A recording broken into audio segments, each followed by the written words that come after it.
One. Ma'am, we wrote till market supply. Okay, market supply. Okay, we wrote this, right? We have to start from benefits of green revolution, right? Yes. Okay, so let's just start, students. So, ma'am, what are the benefits? See, green revolution we already did. Green revolution is basically like increasing the production of food grains with the help of HYV seeds, right? So, ma'am, what was the benefit of green revolution? So, first is increase in market surplus. Okay, market surplus, you already know what is market surplus, right? So, what happened? A good portion of rice and wheat produced during the green revolution period, and okay, and was sold by the farmer in the market. As a result, income of farmer increased, because if you will sell something, right, if your market surplus is increasing, you will sell it, and with that selling portion, you'll be getting the benefit of money, like you'll be getting money in return, right? So that was the benefit which farmers got from this. So you can say this is the positive impact of green revolution, right? Clear first point? Yes. Okay, now coming to the second. Sorry, I just lost my marker. Can you see my marker? I think I took it somewhere. Just check it in that program. Okay. Second is decrease in price of food grain. So basically, what happens if you have limited food? Of course, the price will be high, right? Because demand is higher, so price will be high. But if you have lots of food, then prices will be low. Why? Because you already know you have abundance of food, so prices will not be high, right? So decrease in the prices of food grain. The prices of food grains decline relative to other items of consumption. The low income group who spend large percentage of their income on food benefited from this decline in relative prices, right? So basically what happened earlier, for example, this is poor people, right?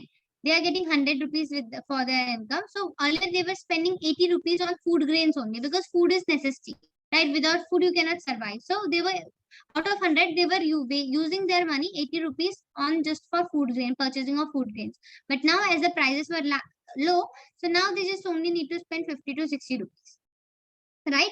So decrease in price of the food grains, basically it helped the low income group people. Okay. Next, buffer stock. See, earlier what was happening, whatever farmer were producing, they were producing it for themselves. No extra food, right? But if you have extra food, then you can store it, right? So that is buffer stock. So the spread of green revolution technology enables the government to procure sufficient amount of food grains to build buffer stock. So basically, government started storing food which can be used when there is a food shortage. Maybe next year you can face any issues, right? So at that time, government started storing food that is known as buffer stock. Why? So that they can use that food or that grains in the times of food shortage, when there is less food or no supply of food. Next, self-reliance. Earlier, what India was doing, India was importing food grains from other countries, right? Now, Indian agriculture productivity increased sufficiency to enable the country to be self-sufficient in food grains, right? We no longer had to be the mercy of America or any other nation for meeting our nation food requirements. So now India don't need to, just dependent on some other country for the food grains. India can produce their food grains on their own. Clear? Yes, ma'am. Okay. Next, now critical evolution of green revolution. Like there were people, this was a benefit, but now people criticize it as well, right? So what happens? The first criticism was that the farmer who could benefit from HYV seed require reliable irrigation facilities as well as financial resources to purchase fertilizer and pesticides. So people said, see, HYV seed you are giving, right?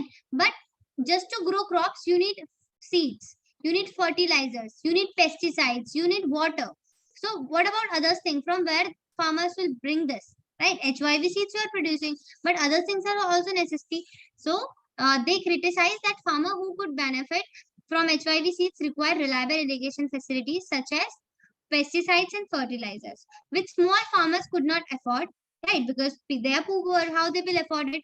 Thus, green revolution increased the inequality between small farmers and the big farmer, since only the big farmer who could afford the required input reap the benefit. See, the big farmers, they were rich. Seeds they were getting, other product they can purchase. So they were getting benefit, but the poor people seeds they were getting. But what about other products, right? And instead, like until and unless you don't have resources like the water, the pesticides, the fertilizers, you cannot produce crops. So that's why people evaluated that because of green revolution, because of green revolution, only rich sections are getting benefit, not the poor section. Why? Because they cannot afford other things apart from HYBCs, right? So this was the first negative impact.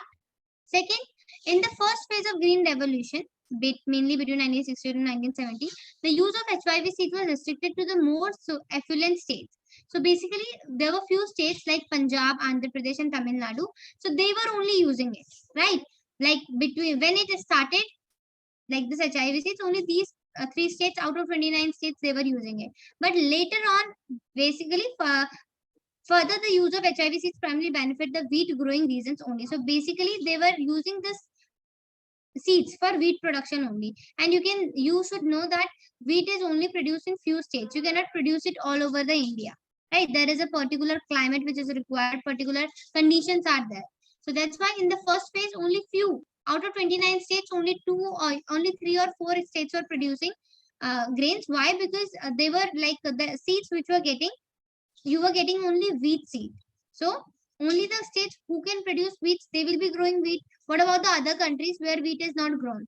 About the other state where wheat is not grown. So this was also the second drawback, that only few states were growing crops because only wheat seeds were given to them.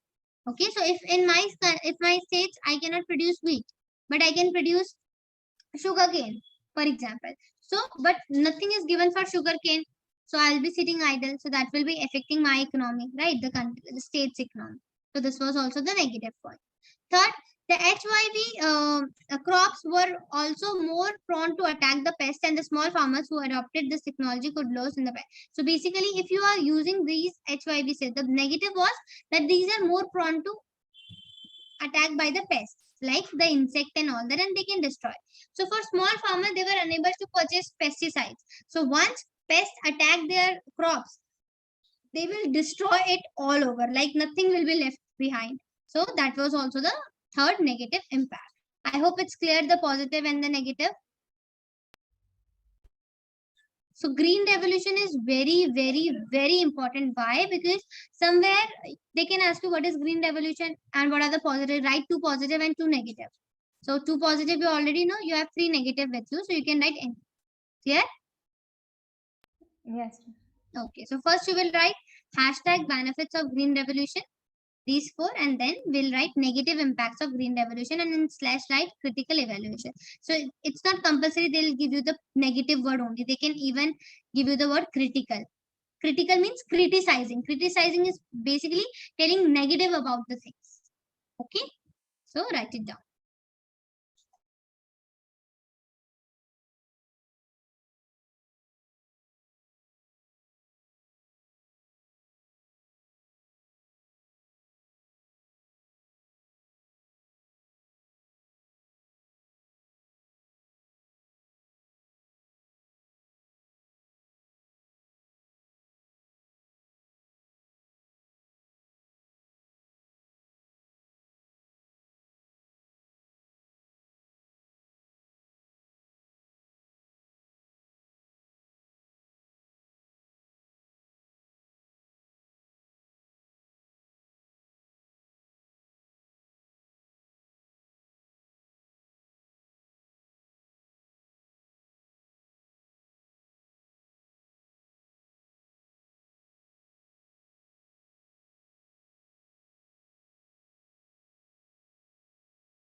Ma'am, can you scroll?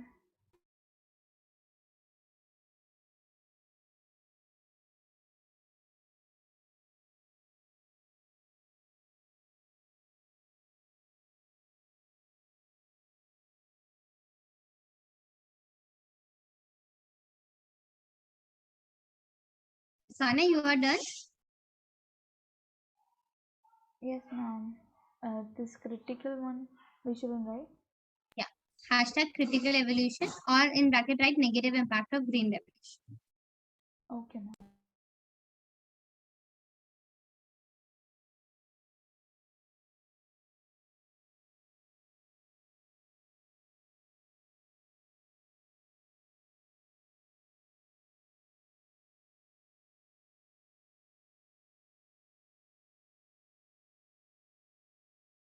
Ma'am, the whole thing. Pardon? Ma'am, the whole thing. Yeah, you have to write the entire thing because from here you get the questions. Okay. Okay, ma'am.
Done, ma'am.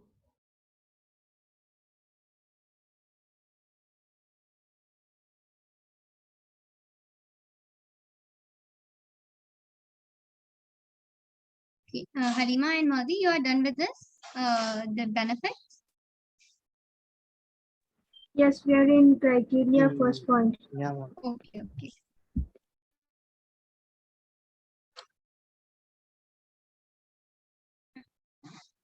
Okay, I'll just wait. Okay, Sana, till then you can revise it. Okay. Then I'll just scroll it up.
Done.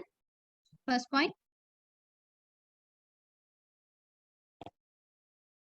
Done.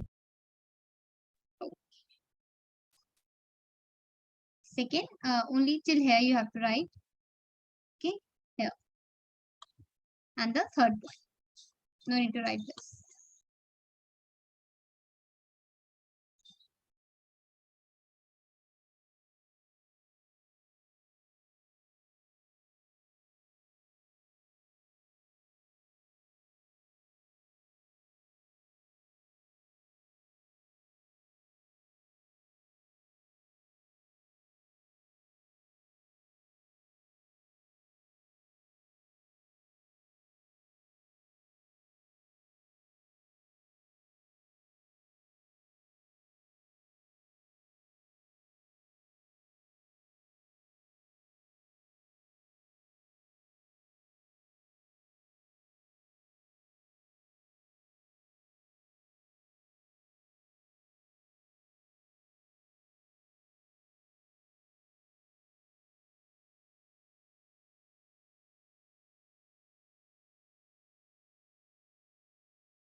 Done now.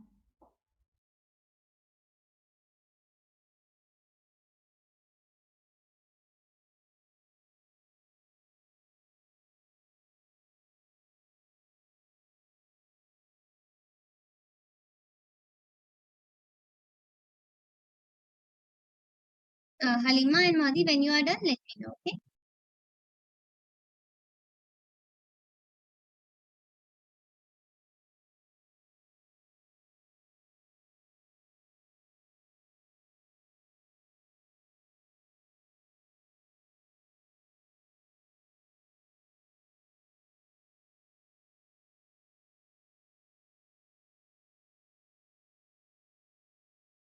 Done.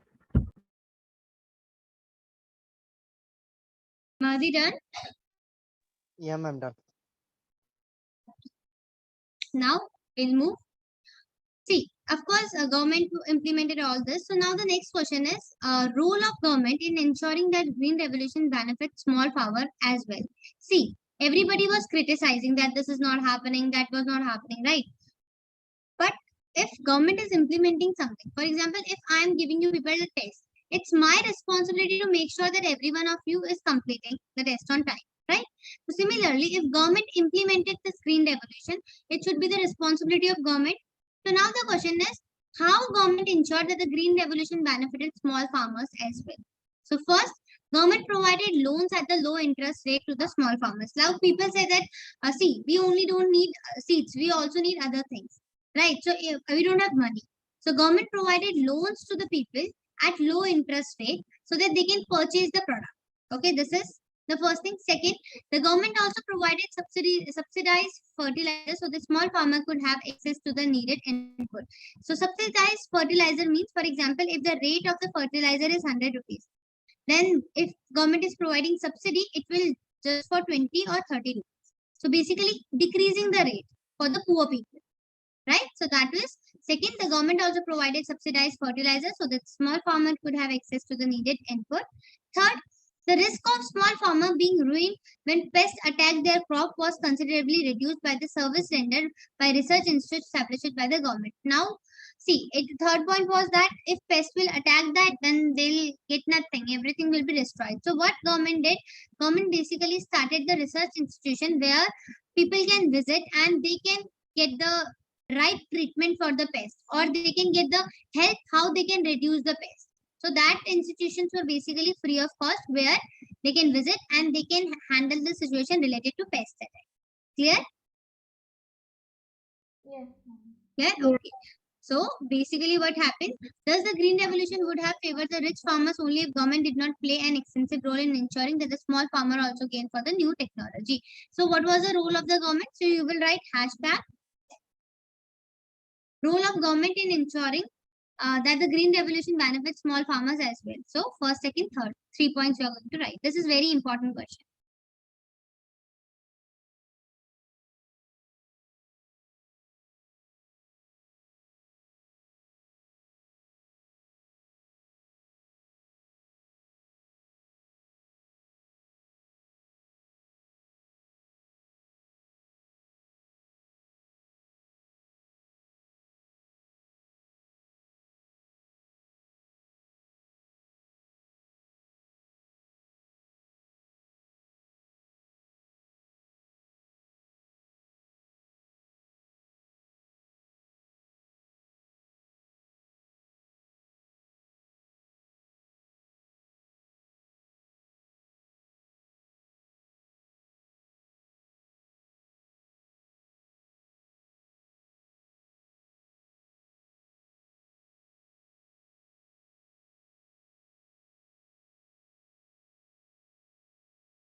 Done.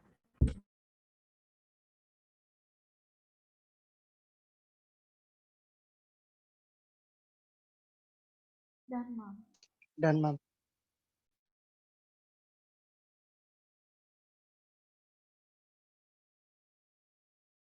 Okay. Now, trend in occupation structure. So basically, like what was the occupation structure? You know occupation structure, like where most of the people were engaged, right? We have three structure. One is agriculture, other is manufacturing or you can say industrial sector, and third is a service sector, right? So what was the occupation structure in Indian economy, like of Indian economy 19, during this period? So basically, you can see the workforce like during 1950 to 1951, 72% people were engaged in agriculture. But coming to end, only 66.8 people were working here. Okay. Second, industry, you can see 10.7 people were there, but now it increased. Service sector it was 70, now it increased. So you can see that somehow agriculture people were coming, like people were leaving the agriculture sector and they were going to secondary like the industrial or the service sector. Clear? So you will just write hashtag occupation structure of Indian economy. Okay. And during 1950 to 1951 and just draw this table. Okay. Clear? Yes.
Done, ma'am.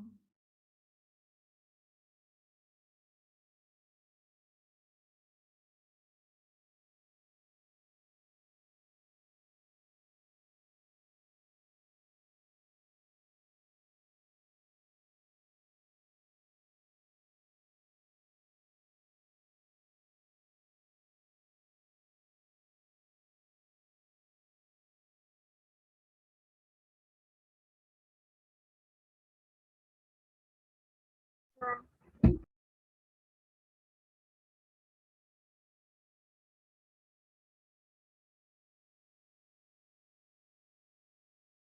Everyone is done? Done, ma'am. Okay.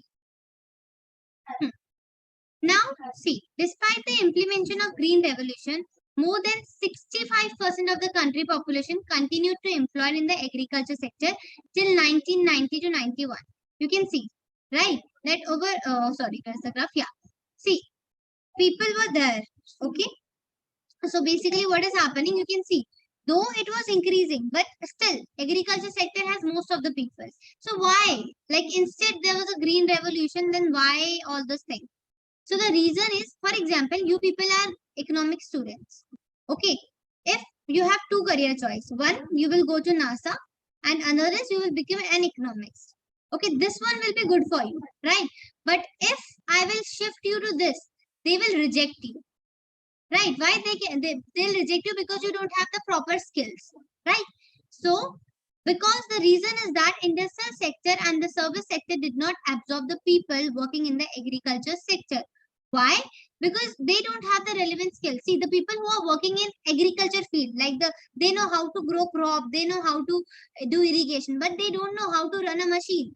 They don't know how to teach someone. They don't know how to treat someone, right? So that's why, despite the implementation of Green Revolution, more than 65% of country population continue to be employed in the agriculture sector. Why? Because the service sector and the industrial sector did not absorb people working in the agriculture sector. Clear? Yes, ma'am. Did not absorb means they did not accepted the people. So you will write this question and answer.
Done, ma'am.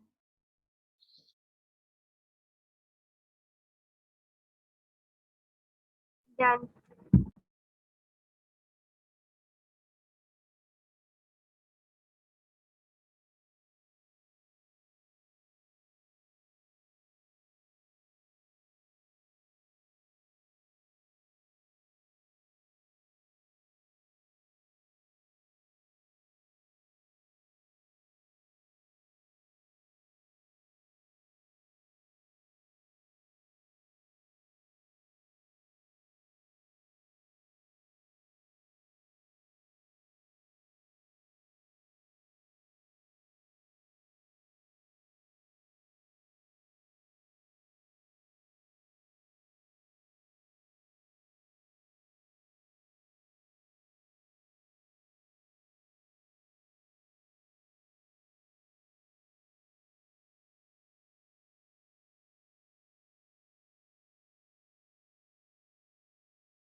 Others done.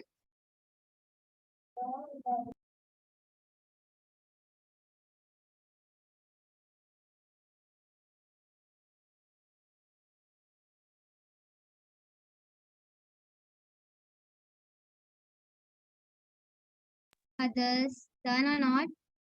Done.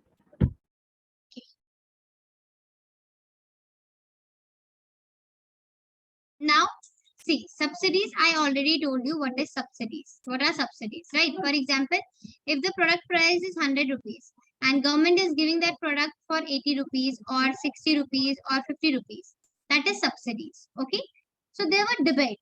Debate means some people were saying that yes, subsidies are good, but some were saying no, subsidies are not good. So the debate over subsidies. So first arguments against subsidies. There were people who were saying against. They were saying once a technology is found profitable and is widely adopted, subsidies should be eliminated since their purpose has been served. For example, I bought this new technology.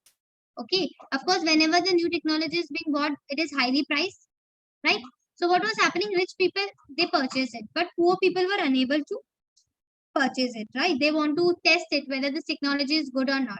So what I did, I said, okay, you can also test it. I'll just keep the price low for you people, right?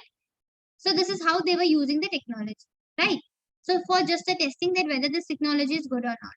So what people said who were against, who were saying negative about the subsidies, they said that once the technology is found profitable, like okay, these people are using the technology and they found that okay, this technology is good, okay, and the people are adopting it, subsidy should be eliminated. Then you should remove the subsidy. They tested it, now they can, if they want, they can purchase it, like whatever the cost is, or if they feel it is not worth it, then they should not purchase it. So they said once the technology is found profitable and it is widely adopted means like everybody adopted it, subsidies should be eliminated since their purpose has been served. So they said that after they are used to it and they feel like that yes, this is good or bad, whatever the decision is, you should remove. Eliminate means remove.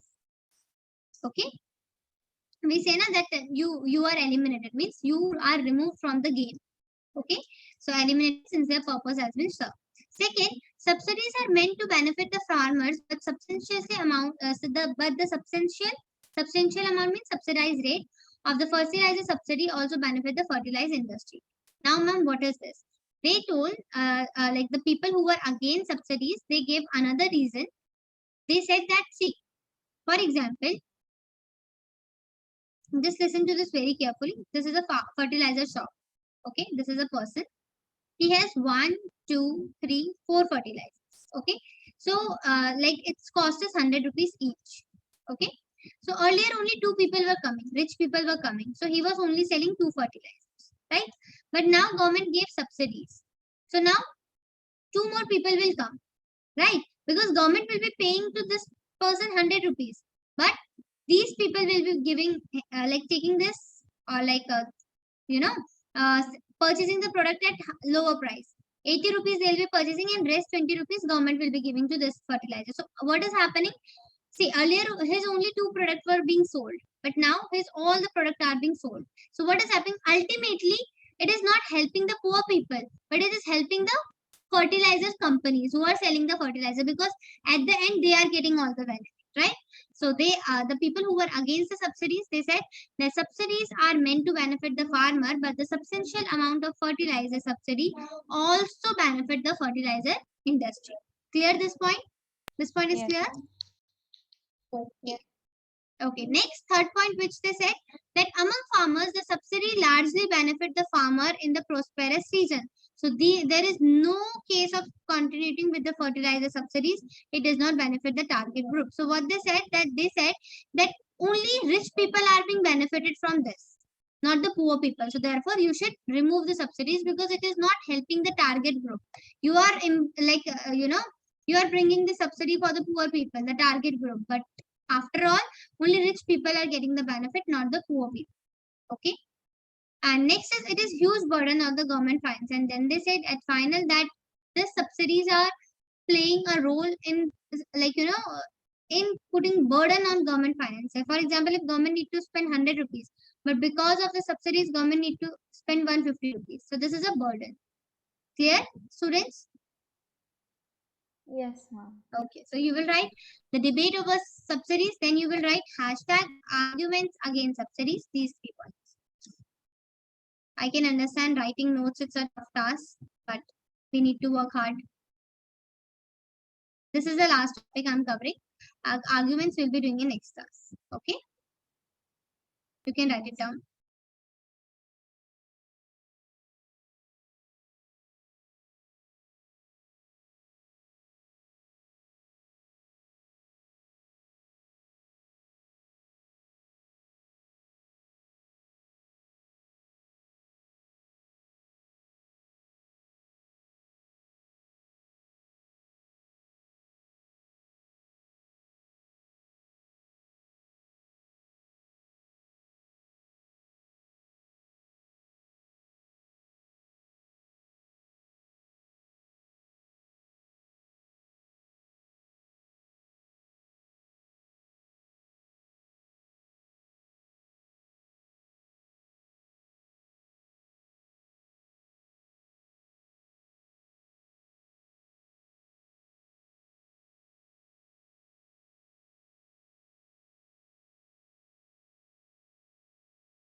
Done, ma'am.